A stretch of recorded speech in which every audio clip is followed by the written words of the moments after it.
Hello, how are you guys? I'm Pretty good. okay. How are you, Yeah, man? how are you? I'm good, thanks. Yeah, just got a couple questions.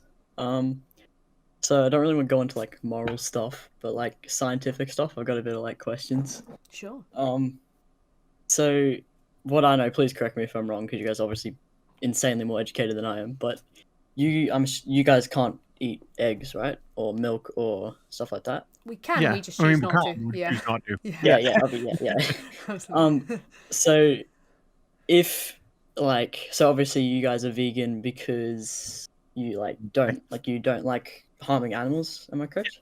Animal rights. Yeah. I'm alright. Yeah. So if you can't eat eggs, but is farming eggs from chickens actually harming them? Like if it's just natural the way they Do you wanna tell them, or shall I? No, you go for it, Poo. I've said it quite a few times today.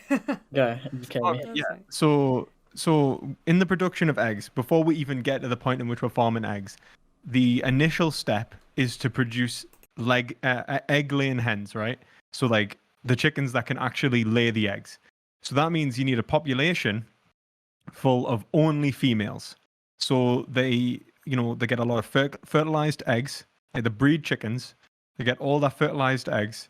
The incubate them, and then when they hatch, they basically put on a conveyor belt.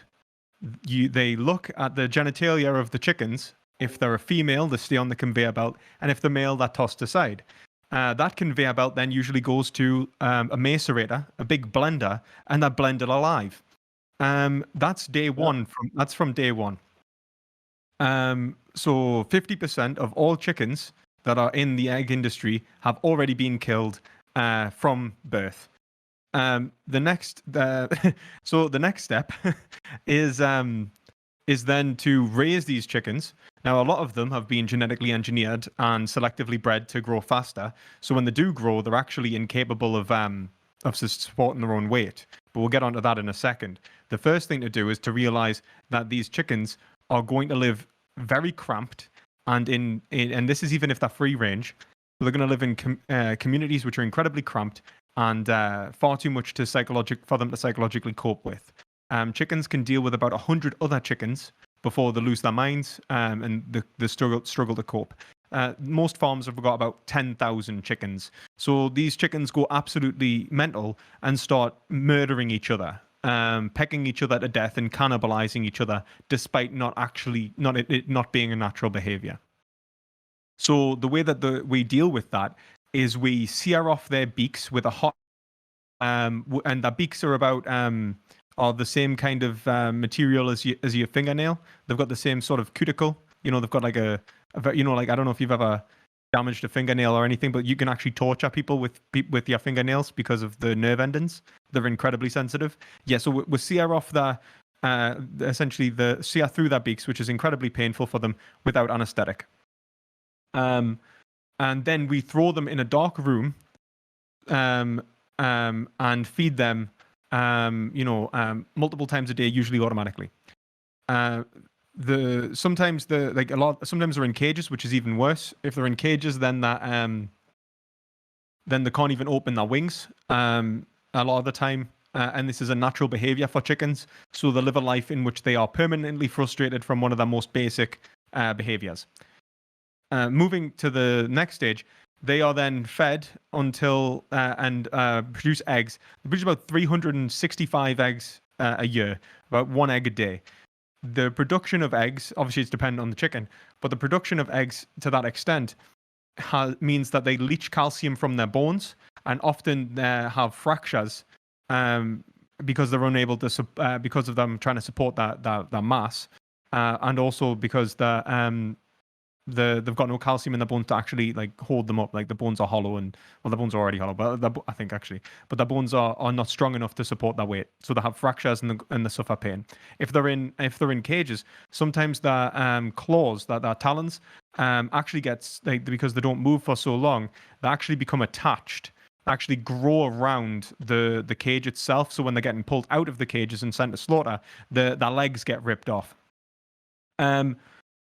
So they go through this, I think, for 35 months. Is it? Am I right? It's 3 to 5 years, isn't it? Actually, is it 3 to 5 years that the lay Yeah, eggs it's for? 3 to 5 years. Yeah. Yes. It's 3 to 5 years, yeah. So they lay eggs for 3 to 5 years, and in that time, they go through these horrible conditions where they suffer extreme stress and never see daylight, usually. And then at the end of it, they are ripped out of their cages, or forced into baskets. A lot of the time, they're unwilling, so the farm hands get very stressed with them because they've got a quota to meet and in a certain amount of time. So often they get maliciously beaten. Anyway, so then whatever way they get there, they end up going to the slaughterhouse. When they get to the slaughterhouse, they're put on. They usually put on a factory line that they don't necessarily want to get on. They're hooked up upside down. Sometimes they go through this water stunner. So there's essentially an automatic stunning device which is to prevent them from feeling pain. A lot of the time, those malfunction and don't adequately stun the animal, or if they do stun the animal, there's still problems, and so we'll get onto that. So then they're moving through. Sometimes the stunners don't work, and they just don't bother using them. So they move through the stunner. Sometimes it works, sometimes it doesn't, and then they either automatically do this or they do it by hand. So if they're doing it by hand, then there are individuals who are stood there slitting the throats of chickens one by one, in which they are cutting their heads off, in which they bleed out and die. If it's automatic, then there is basically a razor blade which slits their throat.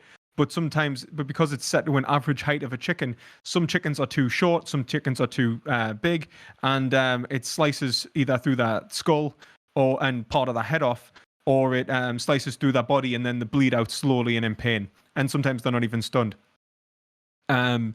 So this is, and then this isn't even including the abuse that they face a lot of the time at the hands of slaughterhouse workers, who are described as having a dark sense of humor. Sometimes they rip the heads off of chickens. Sometimes they're told to rip the heads off of chickens because there's problems with the machinery, and they're told that the best way to kill it would just be to rip its head off. Sometimes they're known to do things like squeeze the shit out of them, like just crush them, to squeeze the shit onto each other and stuff, and laugh about it. So no, there's the industry itself is actually really brutal and horrible, and it increases likelihood of loads of different horrible stuff for humans as well. One, because we've got a lot of crazy individuals who develop a psychology based around killing animals for a living, killing thousands of birds a day, and we'll also have a risk of zoonotic diseases, which like bird flu, which pops up every couple of years and comes with the possibility of a real possibility of global pandemic, which is far worse than COVID, since I think H1N1 had a mortality rate of about 30%. So when we look at it, like, the industry itself comes with a lot of ethical problems. Okay. Yeah, I get that. So I'll take. yeah, okay. Thank you for explaining that.